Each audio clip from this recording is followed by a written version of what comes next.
అలా అల్లుడందాలు చూసిన ఆనందంలో రతనాల రంగమ్మ దేవి ఎవరిని మరిచిపోయిందయ్యా? అయ్యో శ్రీనివాసుని అమర్దనయ్యా,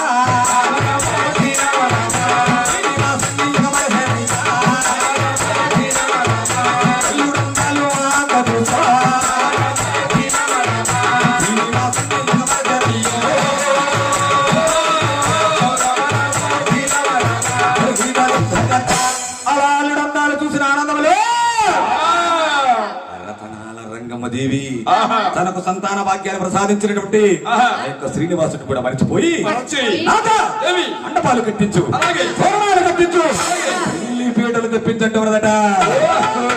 ఎంతలోనే అనిగల నగరంలో ఆకాశమంత పందిరి వేసి భూదేవి అంతలకు వేసి బంగారు లక్ష్మీ తిరుపతి మన పెళ్లి కుమార్తెగా ఏ విధంగా జరిపిస్తూ ఉన్నారయ్యా?